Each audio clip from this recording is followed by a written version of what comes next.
Okay, now that we've covered the types of forces, let's talk about free body diagrams.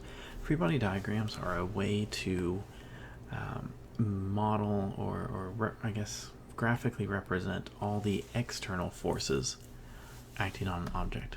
So we are only following external forces here.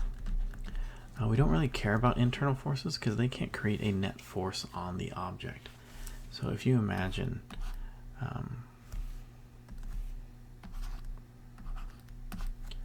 that you push on yourself, so you are pushing on yourself. Well, Newton's third law, law of action and reaction, tells us that that push on you, so think of it as you are pushing on yourself, while the reaction there is yourself pushing on you.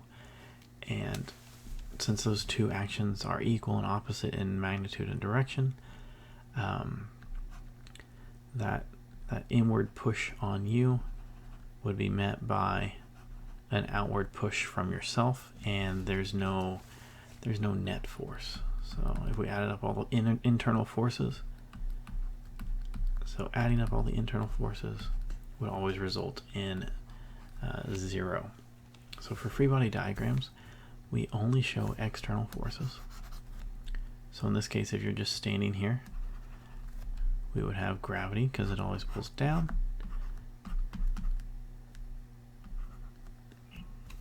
And we would have the normal force from the floor, just like that. Depending on the diagram, or depending on like the question, you might want to represent the vectors according to their magnitudes. In this case, the two arrows should be about the same length because you're not accelerating upward or downward. They should both be the same length.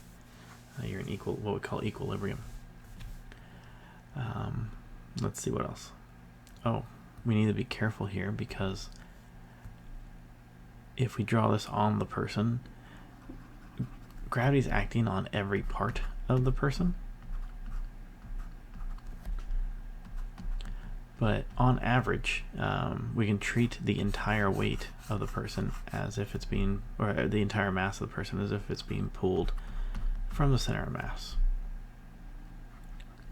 Whereas the normal force would be on average between where the contact is. So if you have feet right here, we'd have a normal force here, but they would, if we wanted to treat that as one big vector, add them together and they would be, let's get a little messy.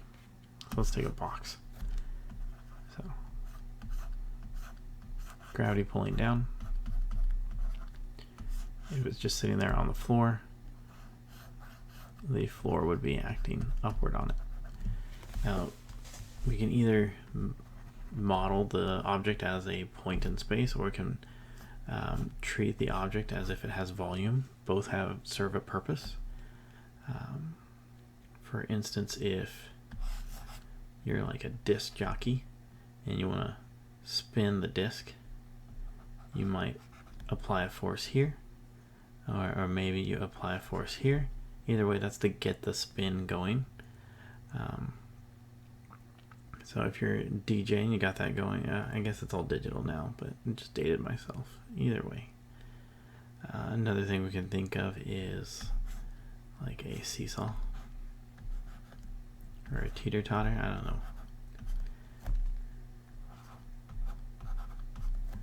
If we have more weight on one side than the other, that kind of makes a difference. And of course, we'd have to support the beam with some sort of pivot or fulcrum over here.